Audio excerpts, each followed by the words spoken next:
Assalamualaikum warahmatullahi wabarakatuh. Alhamdulillah, salatu wassalamu ala rasulillah, hamabad. Kaum muslimin yang dirahmati Allah subhanahu wa ta'ala, di video kali ini kaum muslimin, kami ingin mengangkat sebuah video pembahasan tentang Pak Deddy Mulyadi kaum muslimin ya.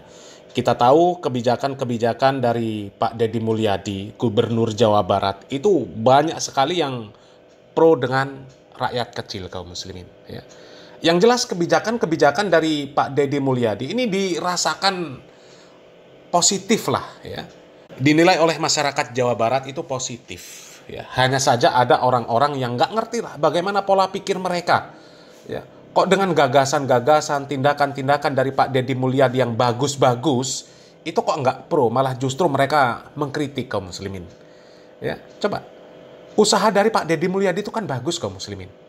Kebijakan-kebijakan dari para pemangku kebijakan yang memberatkan masyarakat kecil ya, berusaha dihilangkan oleh Pak Deddy Mulyadi ya. Wisuda-wisuda sekolah yang nggak penting bagi anak TK, SD, SMP, SMA yang tadinya mengeluarkan biaya yang cukup besar kaum muslimin ya, 1 juta bahkan lebih ya, itu kan diusahakan oleh Pak Deddy Mulyadi untuk dihapuskan yang seperti itu supaya masyarakat ini nggak keberatan. Karena banyak masyarakat yang miskin, nggak mampu, selama ini dipaksa untuk mengikuti kegiatan-kegiatan yang seperti itu. Ya. Kemudian kebijakan dari Pak Deddy Mulyadi, orang yang kondisinya miskin, ya, diatur angka kelahirannya, jangan memproduksi anak saja, tapi nggak memikirkan bagaimana biaya kehidupan, biaya pendidikan, dan sebagainya. Bahkan untuk melahirkan saja nggak punya biaya. Yang seperti itu difikirkan oleh Pak Deddy Mulyadi, diatasi. Ya. Kemudian anak-anak yang bermasalah, anak-anak nakal, anak-anak jalanan, dididik oleh Pak Deddy Mulyadi ke barak militer. Yang tadinya mereka sibuk dengan game, begadang, ya, tawuran, pekerjaan nggak karuan. Di barak militer mereka bisa sholat. Ya. Mereka menyesal ketika di rumah melawan sama orang tua. Mereka yang ingin berhenti merokok bisa berhenti merokok. Itu kan positif kaum muslimin. Yang anehnya ada saja orang-orang yang menentang kebijakan dari Pak Deddy Mulyadi. Bahkan yang menentang itu ya sangat disayangkan wakil rakyat kaum muslimin ya. Seorang anggota DPR, Ono Surono. Ya Allah ya.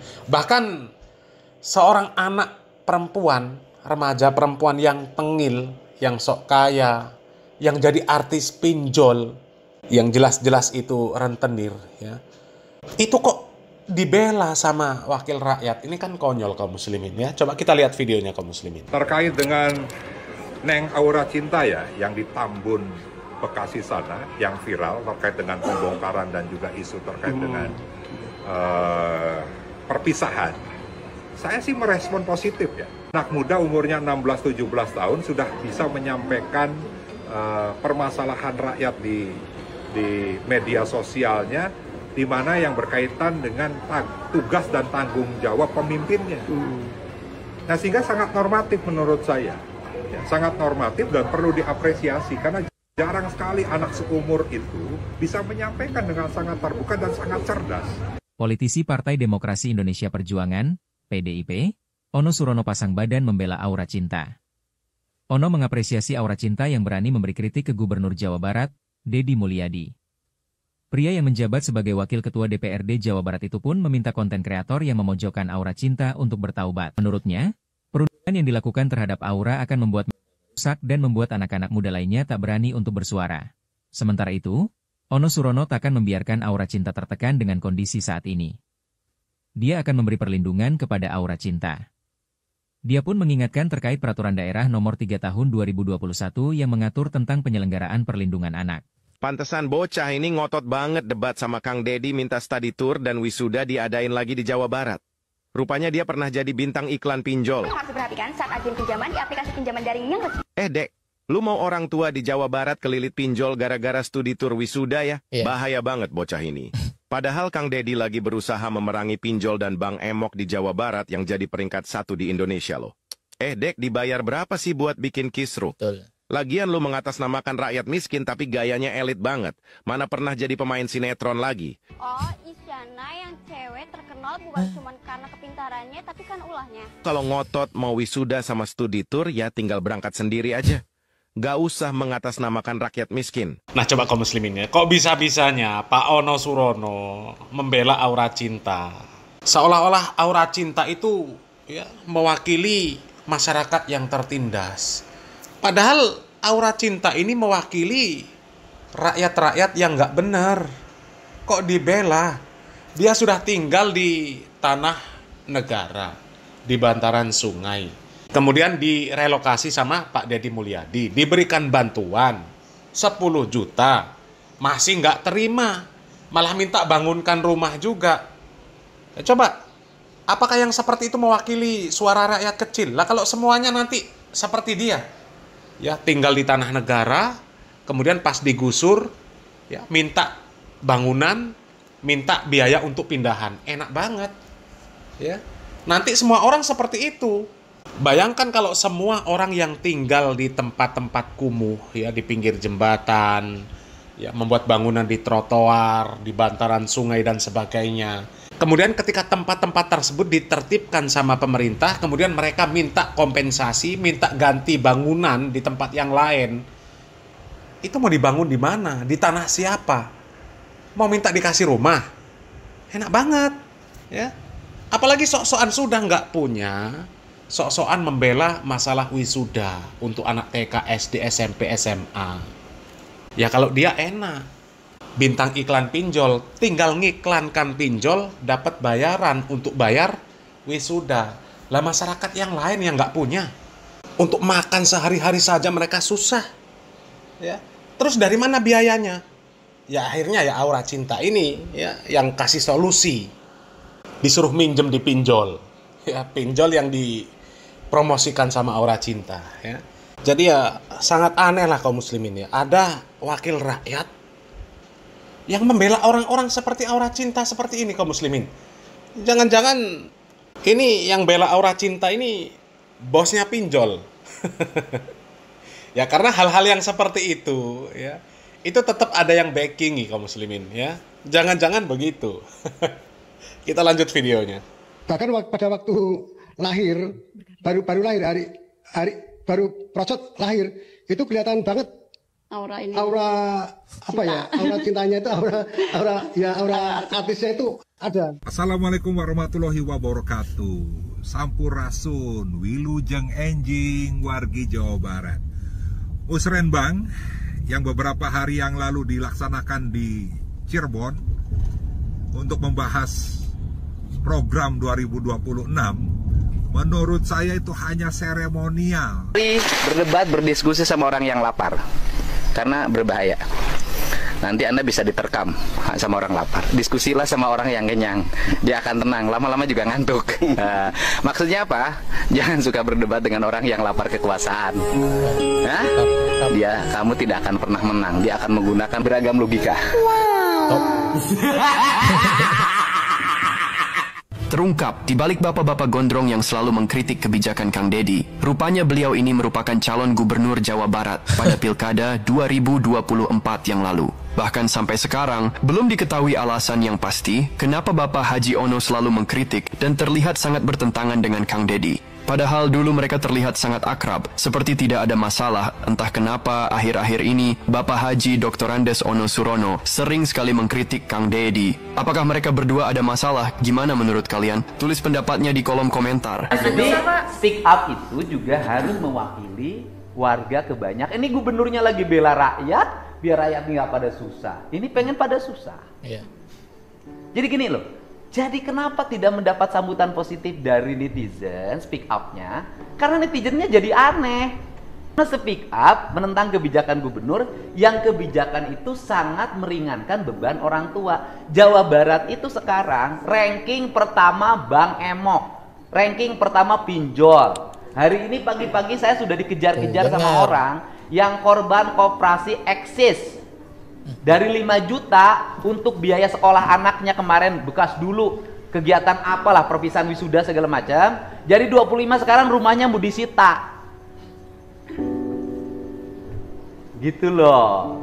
Jadi kan saya tuh jadi melihat pemandangan menjadi aneh. Buat ngontrak rumah aja nggak punya, ini masih ngurusin pengen wisudaan sama perpisahan. Komentarnya ke seolah-olah dia pengen menguasai tanah itu gitu. Siapa? Komentar dari netizen yang Iya karena salah kan. Gini Bu, gini. Ibu tahu nggak biaya recovery banjir? Kita emang nggak pengen nguasain tanah itu kok Pak. Jadinya harus meluruskan gitu. Dia kan ngomongnya cuma minta keadilan aja. Ya emang kita tanah negara. Iya tanah-tanah negara ya harus. Saya tuh turun ke sana. Kalau gini loh, kalau kebijakan bupatinya nggak ada penggantian loh Bu. Iya emang. Saya ini karena faktor kemanusiaan aja. Jadi faktor kemanusiaannya adalah saya tidak akan membantu orang yang digusur karena menggunakan tanah negara. Saya tidak mau bantu karena itu salah. Saya bantu orang yang hari ini tidak punya uang untuk bayar kontrakan. Gitu loh. Tapi saya tidak akan bantu orang juga yang bayar kontrakan gak punya, tapi speak up pengen ada wisuda, pengen ada perpisahan, gimana? Kalau wisudanya kan dia cuma istilahnya ngomong ini bahasa aja pengantar, tuh, bahasa pengantar. Intinya bahasa dia pengantar untuk menyampaikan intinya sebenarnya bukan yang itu yang dituju diomongin. pada penggusuran itu mungkin Pak. Iya, maksud saya gini, bahwa kita menghargai pernyataan setiap orang. Pendapat saya juga mengetahui banyak anak-anak Jawa Barat yang kecewa pada saya. Apakah saya siap dibully? Nggak apa-apa. Sebagai orang, saya ini kan orang tua nih. Ini orang tua, anaknya ini pengennya tidur-tiduran, pengennya motor-motoran, pengennya minum-minum, pengennya pulang malam. Orang tuanya ngenasehatin, ya anaknya pasti marah. Nah, kemudian, tapi kalau saya sebagai orang tua dibiarin, besoknya kena bacok geng motor, tabrakan, korban minuman keras, korban narkoba, gak lulus sekolah, kemudian jadi pengangguran. Lah saya nanti bertanggung jawab, nanti anaknya itu sama saya. Dulu bapak kenapa sama saya tidak mengarahkan? Nah, sekarang saya melatih. Misalnya begini, saya meminta yang jaraknya dekat ke rumahnya berjalan kaki. Apa sih yang terjadi hari ini? Yang terjadi hari ini adalah anak-anak muda sekarang kakinya rapuh. Kenapa? Makanannya fast food, tidak pernah gerak, sehingga kakinya gerak sedikit, keseleo dan patah. Karena tidak kokoh, jarang jalan kaki. Di Tiongkok, orang jalan kaki, sampai latihan dokter lari. Di Indonesia lemah. Nah generasinya kayak gini. Iya, Masya Allah. Betul itu ya. Loh. Saya nggak mau saya menjadi pemimpin populer-populeran, tapi kalau tidak mengarahkan dan tidak mendidik bagi anak-anak. Saya tegas terhadap anak-anak saya. Si Kehet, pantesan lancar ngomongna duta pinjol. Harus diperhatikan saat agen pinjaman di aplikasi pinjaman daring yang resmi. Jumlah limit pinjamannya tinggi. Tuh kaum muslimin ya. Jadi program dari Pak Deddy Mulyadi itu bagus kaum muslimin. Bagus ya, sangat pro dengan rakyat. Ya, sangat pro dengan rakyat. Dan ya kalau kami lihat nggak ada yang bertentangan dengan syariat Islam kaum muslimin, nggak ada. Ya, nggak ada. Hanya saja memang Pak Deddy Mulyadi ini dalam politiknya nggak bawa-bawa agama. Kan biasanya ada politikus yang dia setiap berbicara ya masalah agama. Tapi agama itu cuma jadi tunggangan saja. Hanya untuk jadi alat politik saja. Atau agama itu untuk nyerang lawan politik. Ya. Semisal kemarin kebijakan bagi penerima bansos harus vasektomi. Ya. Itu ternyata ya pelintiran-pelintiran saja. Sebenarnya Pak Deddy Mulyadi ini ngasih pilihan-pilihan. Bukan harus vasektomi. Ada pilihan-pilihan. Ya. Dan itu pun nggak bertentangan dengan syariat Islam, kebijakan dari Pak Deddy Mulyadi. Pak Deddy Mulyadi ini ingin mengatur, ya, ingin mengatur supaya kelahiran itu terkontrol, supaya orang tua yang kondisinya miskin, ya, anaknya itu nggak lahir terus sementara dia nggak memikirkan biaya, nggak memikirkan bagaimana untuk biaya ke depan nanti, pendidikan dan sebagainya. Jangankan mikirkan ke depan sana, untuk biaya melahirkan saja nggak punya. Itu yang dipikirkan sama Pak Deddy Mulyadi. Bukan Pak Deddy Mulyadi pengen memandulkan orang kalau pengen nerima bansos. Itu sebenarnya seperti itu kaum muslimin. Hanya ya namanya politik seperti itulah kaum muslimin. Memang kadang-kadang politikus yang bawa-bawa agama itu cuma dijadikan tameng, dijadikan alat politik, dijadikan tunggangan, dijadikan alat untuk nyerang lawan politik saja. Ya, bukan bawa agama, tapi ingin menerapkan agama ini dalam pemerintahan, dalam kepemimpinannya. Ya, bukan.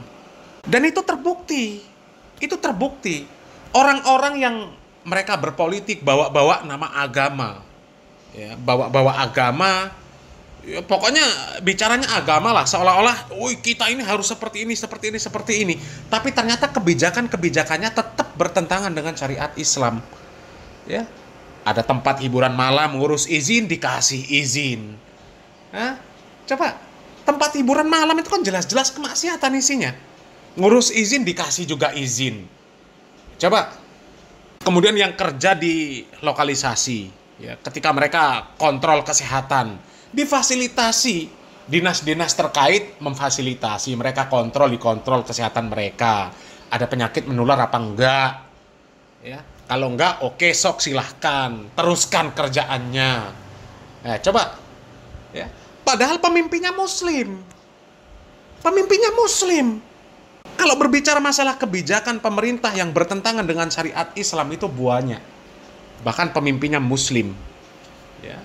Pemimpinnya Muslim. Dan itu jelas-jelas terjadi. Sudah terbukti. Sementara Pak Deddy Mulyadi itu hanya wacana. Dan itu pun ada pilihan. Nggak harus vasektomi. Kalau harus beli alat kontrasepsi nggak punya uang, difasilitasi sama pemerintah. Dikasih. Coba, kurang enak apa coba? Nggak bertentangan dengan syariat Islam. Nggak bertentangan. Ya. Aneh lah kalau ada orang yang masih menentang kebijakan-kebijakan dari Pak Deddy Mulyadi. Nggak tahu lah mereka cari pansos atau gimana. Ya sebenarnya kalau memang mereka ini ingin mengambil hati masyarakat, ya tinggal membuat program-program yang pro rakyat. Ini Pak Deddy Mulyadi kan sudah dinilai positif sama masyarakat Jawa Barat. Ya, tinggal pemerintah yang lain kalau pengen ya namanya politikus pasti pengen. Kalau pengen meneruskan estafet kepemimpinan dari Pak Deddy Mulyadi nantinya, ya ikut jejak-jejak Pak Deddy Mulyadi. Teruskan program-program yang bermanfaat. Jangan malah sok lebih bijak, sok lebih punya solusi dalam segala problem. Ya. Kemudian menentang kebijakan orang yang sudah dinilai oleh masyarakat, ya tindakan-tindakannya, kebijakan-kebijakannya itu positif. Ya, jangan malah melawan arus. Ya, apalagi arusnya Pak Deddy Mulyadi ini kuat. Masyarakat, ya bukan hanya Jawa Barat saja loh yang menginginkan kepemimpinan seperti Pak Deddy Mulyadi. Ya banyak masyarakat, bahkan boleh dikatakan hampir seluruh Indonesia pengen punya pemimpin seperti Pak Deddy Mulyadi. Ya, meskipun nggak berkoar-koar tentang agama, tapi kebijakan-kebijakannya nggak bertentangan dengan agama, justru malah sejalan dengan agama. Ya kami belum melihat lah ya kebijakan-kebijakan dari Pak Deddy Mulyadi yang bertentangan dengan syariat Islam. Ya hanya kemarin lah sempat terjadi ya mungkin ini miskomunikasi, ya kemudian misunderstanding, ya masalah vasektomi, ya. Ya hanya itu saja. Ya selebihnya nggak ada ya, kami lihat nggak ada yang bertentangan dengan syariat Islam. Ya kalau masalah kepribadian dari Pak Deddy Mulyadi ya itu kepribadian dia. Mau dia melakukan ritual apa saja itu kepribadian dia, urusan dia. Ya, urusan dia. Yang penting dia tidak mengajarkan, tidak memerintahkan kepada kaum muslimin untuk melakukan seperti apa yang dia lakukan. Kalau dia memerintahkan, memaksa itu baru masalah. Ya. Kalau masalah dia mau membuat ritual nyembah kereta kencana, nyembah Nyi Roro Kidul, ya itu kan urusan dia. Ya. Urusan dia mengaku Islam, dia diakui sebagai orang Islam, ya kita tetap memperlakukan beliau sebagaimana orang Islam. Jadi kalau masalah agama itu urusan pribadi dia. Sementara kebijakan-kebijakan dari Pak Deddy Mulyadi ini hajat orang banyak, hajat masyarakat Jawa Barat. Ya. Dan lagian orang milih pemimpin itu bukan milih guru ngaji. Orang pilih pemimpin, ya pilih gubernur, pilih presiden, pilih anggota DPR. Mereka bukan pilih guru ngaji, tapi mereka milih pemimpin yang nantinya akan mengurus urusan orang banyak. Dilihat track recordnya. Ya, jadi bukan milih guru ngaji. Kalau milih guru ngaji beda lagi. Mereka pasti milih, nggak mungkin milih Pak Deddy Mulyadi jadi guru ngaji. Ya, Nggak mungkin Pak Deddy Mulyadi diundang untuk ngisi majelis taklim, itu kan nggak mungkin. Ya, yang diharapkan masyarakat terhadap Pak Deddy Mulyadi itu kepemimpinannya, bukan ajaran agamanya, gitu loh kaum muslimin. Ya, ya sekarang antum coba pikirkan, kalau ada orang yang dia itu Islamnya nggak jelas lah, ya seperti Pak Deddy Mulyadi, tapi kepemimpinannya bagus, kebijakan-kebijakannya bagus, nggak bertentangan dengan syariat Islam. Ya. Kemudian ada calon pemimpin juga yang dia membawa agama, berkoar-koar tentang agama, tapi track recordnya, ya, kebijakan-kebijakannya nggak bener, nggak peduli dengan kondisi masyarakat. Ya. Kira-kira mau pilih yang mana? Itu loh, ya. Ya tentu pilih yang meskipun agamanya nggak bener, tapi kebijakan-kebijakannya itu tidak bertentangan dengan agama. Ya. Daripada agamanya benar, tapi nggak peduli dengan kebutuhan masyarakat. Masyarakat susah dibiarkan. Ya. Kemudian yang namanya kebijakan-kebijakan yang bertentangan dengan syariat Islam juga tetap dibiarkan. Ya. Dan itu banyak terjadi. Ya. Jadi yang mending pemimpin yang dia nggak ngerti Islam, tapi kebijakannya tidak bertentangan dengan syariat Islam, kalaupun ada salah-salahnya kemudian masih bisa diluruskan, daripada pemimpin yang sok-sokan Islam akan tetapi nggak peduli dengan masyarakat, bahkan kebijakan-kebijakannya ya tidak menentang sesuatu yang menentang syariat Islam. Ada perizinan tempat hiburan malam tetap diizinkan, ada kegiatan-kegiatan yang bertentangan dengan syariat Islam tetap diizinkan, ya padahal pemimpinnya dikenal agamanya Islam. Waktu kampanye berkoar-koar bawa-bawa agama, ya, bawa-bawa ayat Al-Qur'an, bawa-bawa hadis. Tapi itu cuma jadi tunggangan politik saja, ya. Dan itu terbukti kaum muslimin, ya. Apalagi ya kita tahu yang namanya politik kaum muslimin. Mau partai mengatasnamakan Islam, yang kampanye ustadz, yang nyalon ustadz, kiai dan sebagainya, masih juga bagi-bagi duit kepada masyarakat supaya nyoblos. Coba apa bedanya? Coba nggak ada bedanya, ya. Justru yang seperti itu lebih busuk lagi, ya. Pakai agama, ya, agama cuma dijadikan tunggangan, dijadikan alat politik, dijadikan ya alat untuk nyerang lawan politik saja, ya. Tapi kalau ada calon pemimpin yang benar-benar dia punya visi misi, kalau terpilih akan menerapkan hukum Islam, menerapkan syariat Islam, dan sudah terbukti ya dia ini orang yang baik, benar syariat Islamnya baik, maka pemimpin yang seperti itu pemimpin yang lebih baik, ya. Karena kalau pemimpin benar-benar menerapkan syariat Islam, dia akan rahmatan lil alamin, ya pasti akan membawa kebaikan. Tapi kebanyakan politikus itu ya cuma jualan agama saja, ya nggak ada bedanya. Orang yang bukan ustadz dengan yang ustadz nggak ada bedanya, ya kampanye ya masih juga sama-sama nyogok masyarakat supaya milih dia. Udah sama saja, ya. Jadi mending pilih pemimpin yang jelas-jelas pro dengan masyarakat, yang kebijakannya tidak bertentangan dengan syariat Islam, ya. Meskipun pemimpin tersebut dinilai nggak paham syariat Islam, daripada pemimpin yang dia katanya paham syariat Islam, waktu kampanye juga nyogok-nyogok, waktu jadi pemimpin juga diem, nggak peduli dengan kondisi masyarakat yang susah, ya. Seperti itu kaum muslimin, ya. Mudah-mudahan bermanfaat. Salam waras, salam akal sehat. Barakallahu fikum. Wassalamualaikum warahmatullahi wabarakatuh.